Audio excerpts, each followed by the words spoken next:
these components are the 7 planes of consciousness. Okay, so we're going to use the tree of life as the expression of this. Okay, up the consciousness line, because it makes it easier. Makes it easier for you to understand. So the first vibration, so these are the 7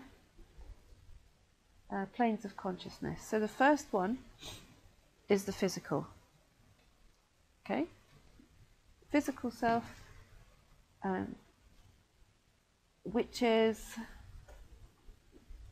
you as a physical being, but also you as a spiritual being, because your system is run not only in a physical way, it's run in a spiritual way.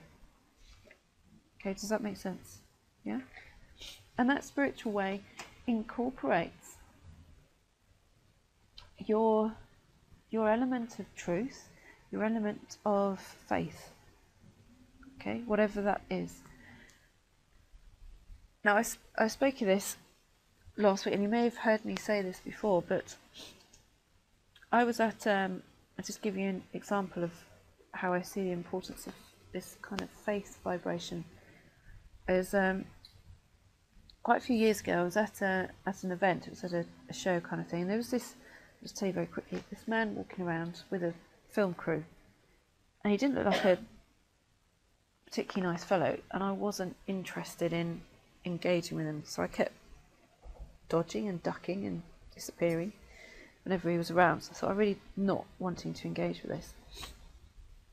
And I was, I don't know, picking something up behind this table, and I sort of popped up, and he was stood there. And he said to me, "What's psychic?" I went, "Whoa, what do you mean?" And he said, "What's psychic?" I thought, oh, I don't think I'm going to answer you. But I said, I'm not going to talk to you, really. And he said, "What's psychic? What is your meaning of psychic?" I said, does it matter? And he said, "What is it? Tell me what it is." I said, "No, I don't want to. I don't like you. You're not a very nice person. I have no desire to speak to you." It was Richard Dawkins. God delusion. The God delusion. And his whole view is that everything has to be, is mechanized by the functions of the brain and evolution. Okay? That's his science, his philosophy, how everything works. And what I saw in that person was, gosh, if that really is the truth, I sure as hell don't want to be in that space, because that is one very unhappy man. I didn't see a happy person in there. I didn't see a pleasant person in there. I saw a very aggressive, angry, disconnected individual. Does that make sense? I thought, do you know what? Faith is how I see people as being human. Whether that faith is partially externalized or it is totally internalized, that makes someone like us very aware of other people. Does that make sense? So in a physical sense, we still have to have that idea of faith. Okay? Next layer is the emotions. So the emotional plane, obviously spoken of in terms of the astral. So everyone exists in the physical and the emotional. Everybody. Everybody around has an awareness of the physical and emotional. Even if they don't know, even if they don't have a capacity to experience emotions, they know what they are. Okay? Next one is the mental field. Everyone has an expression within the mental field. Okay. The next one is what's known as the unity plane.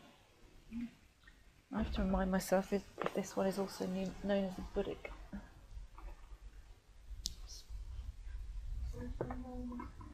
I'm just checking whether it's this one that's known also as the Buddhic. Yes. This is also known as the Buddhic plane. So in some books and stuff, or anything that you look at in terms of consciousness, you might see the unity one as also called the Buddhic. Okay. Which is the streaming of consciousness. Okay. The next one is the spiritual.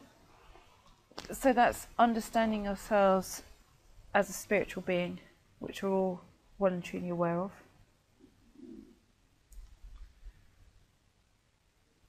The next one is the divine. So experiencing ourselves, really, an expression of the divine is accepting yourself as part of a whole.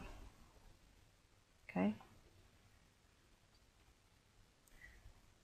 So you're accepting yourself as connected to everything else. So, you know, the laws of cause and effect, all of that, which some people would view as karma. So you would say, oh, I must have done really bad things in previous lives because I've got this karma going on. No. It's the law of cause and effect. 6.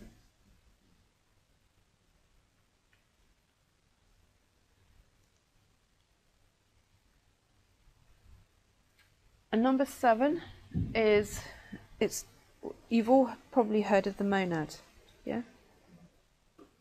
The monad is the unity, well, it's really the joining of all that is, okay? Both physical and non-physical. So it's the ultimate state. And within the tree of life, and definitely within the consciousness line, there's no separation. So you are both physical and you're also the monad. So the complete incorporation of the whole. It's not something you have to go and find, you're already it. The issue is moving out of the undisciplined mind into a place of concentration. That's the only issue. That's it. Where would the undisciplined mind sit in this? The undisciplined mind sits between the physical and the emotional, generally.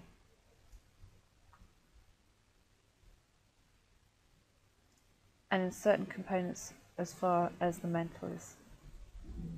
As soon as you start moving into the soul vibration, we're talking about, which is a 6, which is 4th plane, what we're looking at is an acceptance of the 2 components of the self, rather than we're just physical or we're just spiritual. Okay, so the unity of those 2 components. So the 6th vibration, as an example, is that symbolism of the butterfly pushing against the chrysalis. So in order for the butterfly to take flight, it's got to build its wings. And it can't build its wings unless it pushes against something that's tough. Because if you let the butterfly out, its wings are not strong enough to fly.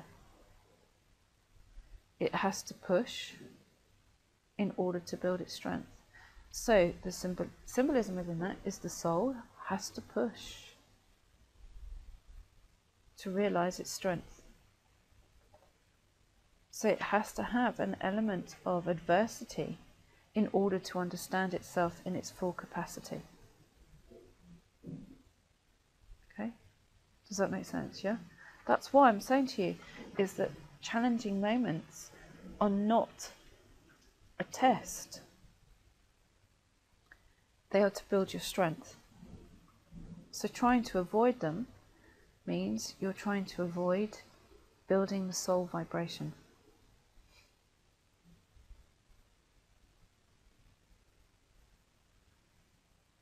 It can't be avoided.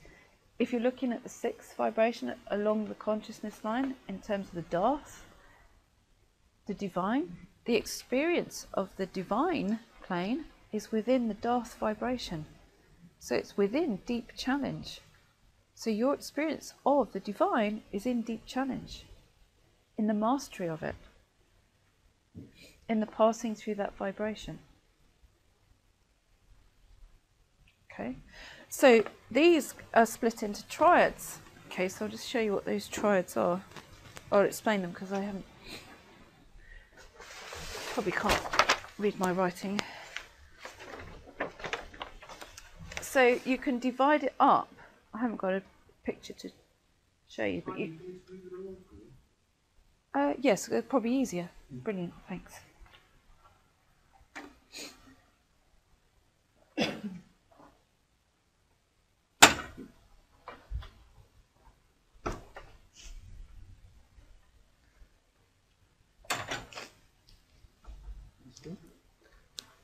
Brilliant. So what we've got, okay, I'll explain these for those of you who can't see it, is the first triad, okay? The first triad is the vibration of the persona, okay? So your personal world, the personality. So the first triad, this is the triads of consciousness, okay? So the first triad is the persona, and so what you're doing in the first triad is working through the personality. So you're beginning to understand the everyday self. Okay, the personality self, the physical self. In the persona, so the first triad, it is a place where you exercise addiction by satisfying the physical sensations. Okay, so you know I'm talking about the hindrance, and that it's the desire, it's the pursuit of the senses, satisfying the senses. Okay, so in the first triad, that's what you're doing, is satisfying the senses. So therefore that can manifest in kind of addictive type behaviours. Okay. It is also, the first triad is, it's the burying of emotion and the stimulation of emotion. So what you're doing is trying to bring it up and push it down, bring it up and push it down. Feel, push it down. Why do you think people run from certain things in their life? They think, oh, that's not what I want, and then they run. It's the stimulation of those senses, which is through the first triad. This is the different stages of consciousness. Okay, so the energies that reflect the first triad are the 110, the 7, the 8, and the 9. Okay, so if you are a 110, a 7, 8, or a 9 vibration, okay, so your particular life code, so you add up all the numbers in your birth date, you get down to a single figure, then you are exercising the lessons of the first triad in your lifetime. Okay, so who's a 110, a 7, 8, or a 9? So a lot of you. So you're exercising some of those challenges. Okay, so these will be your bigger things to work through in life. Okay, so the harnessing, the mastering of emotion, and it's likely that if you're working the first triad, in my experience, that you have got early life issues, and pretty strong ones quite often, because your very foundations are not strong. Okay, so you're really utilizing your expression of those in your lifetime. So you're really understanding that in terms of your consciousness. You're mastering. So your main lesson is to master the personality, to master the workings of it, where you're comfortable with it. So you will have found that you've perhaps passed through elements of addiction, or you've been on the receiving end of it. Okay? Where your main carer, even in early life, was focused on satisfying the physical sensations. So it was all about them and not about you. So you didn't exist. You're not important enough. Because you know what? They had you to serve them. Does that make sense? Why did you choose that? You think, oh, couldn't I have chosen better? Well, you did that because it's part of your soul growth, your consciousness growth, how much you can do in this lifetime, given that you have no foundation. Okay, so you have to learn your foundation. So your big challenge is to work through those sensations of, when am I ever going to feel safe? Is safe an elusive thing? Who's going to give me safety? Well, it's no one. That safety is going to be learnt safety, and it's going to be the best that is possible. And that best that is possible is stabilised within the self. Okay? The second triad, this is the soul growth. Okay, so if you're a 6, a 5 or a 4, your focus is in the second triad in terms of your lifetime, what you're learning. Okay, so you may have had some of the things of the personality, but you found that those are easy to move through because your focus isn't actually in that, it's in this second triad. Okay, so the second triad is that there's a realization that there is something beyond the personality. So you have this very strong compulsion to work beyond the personality. That your path in life is the healing of addiction. So either then that you have found yourself passing through it, or you're healing the family addiction line. Okay? You will also find that in the second triad, your soul learning is through relationships. Okay, so you may find that if you're in the second triad, you have a constant issue or things to resolve or things to work through or things to learn from as far as relationships are concerned. It doesn't mean romantic relationships, it can mean all kinds of relationship dynamics, because that is what you're learning as part of your soul growth. Okay, as part of the lessons of the second triad in your consciousness. So if you're a 6, a 5 or a 4, you'll be learning through or taking the opportunity to learn through the second triad. Who's one of those? Okay, does that make sense? Yeah?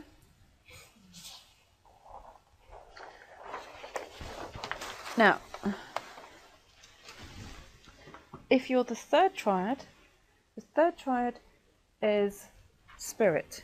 Okay, so you've got the persona, you've got the soul, and you've got the spirit. The real true essence of who you are. The essence, the mastery of the essence. So you will find that your life is, you find moving through some of the earlier ones. Do you need this back again? No? Okay. So through some of the earlier ones, which is to do with addiction, the healing of those patterns, all of that kind of stuff, you found is quite easy for you to do. You don't necessarily keep those traits, because then they're not your soul path traits. Okay? The third triad, you are healing the inner child. Okay, so your lesson, soul lesson, or even group soul lesson, is about healing of the inner child. And it's about the true emergence of the adult self. Okay, the true experience of the adult self, because an awful lot of people don't actually experience the adult self, which is the secure self. They are still existing as the child because the child within has no secure base. Yeah, it doesn't understand what normal is. And the third triad is the dedication of the integration of soul and personality. You will find that you cannot stop that in you. You have an incredible compulsion to try it and do your best to fulfill that as a conscious person. Okay? So, if you're a 3, a 2 or a 110, you have that vibration. As well as the first, if you're 110, you've got the 2 vibrations to work with. First and the third. 2 conflicting energies, so it's a real challenge. Because who are you? If you're a 110, who are you? Are you the integrated self? Or are you the addicted self? Which one are you? That's a massive challenge to overcome. Where does it join? In the soul. In the second triad. Okay, does that make sense? Who's a 110? Okay, got quite a few of you. It's 4 of you, isn't it? Yeah, that's a big challenge. Does that resonate with you? Yeah. So those are the those are the 3 areas of the.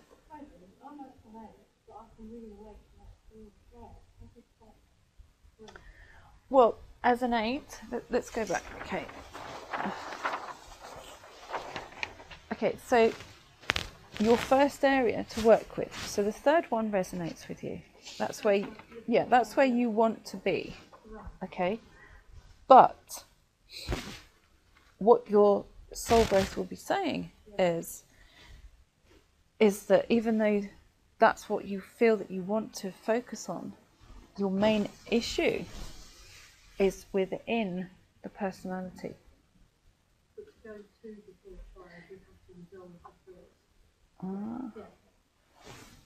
But your lifetime is all set around this. Well, the third will come as a byproduct. Yeah, it's not the main focus.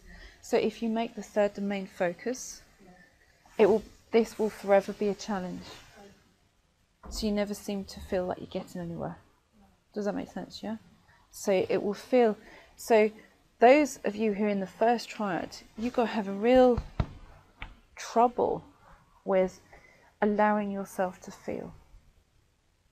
It will be traumatizing. Okay, does that make sense? Yeah? It's traumatizing for you to feel. Who agrees with that, who's in the first triad? Deeply traumatizing for you. Those of you who are in the third triad,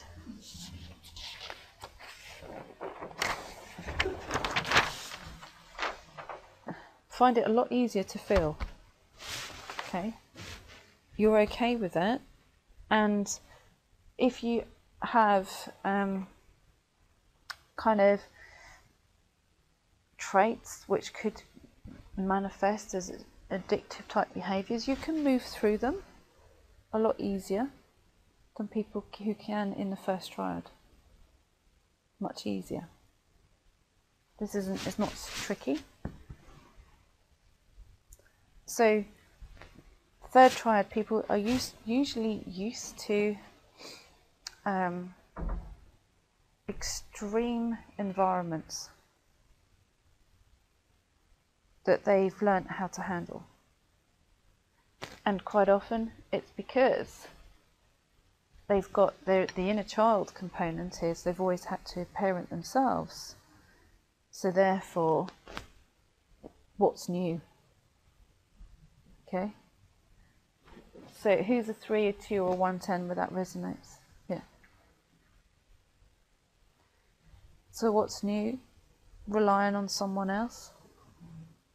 Must be joking. We don't do things like that in the third triad. Huh. No one can be relied upon. No one. And guess what? People in the third triad get ill. They get sick. Why? because they have issues to the level of which they don't trust anyone to help them, so they will suffer for longer. So if you're in the third triad, it's taking you a lot of effort to ask for help. That's your challenge. Yeah? Whereas if you're in the first triad, you find it easier to ask for help. But to pass through the challenge is a little bit more tricky. Okay? But it's all part of your learning, your experience and your expression within aspects of consciousness. But you also have to understand that different triads will progress at different speeds dependent on your main areas that you're working through in your life.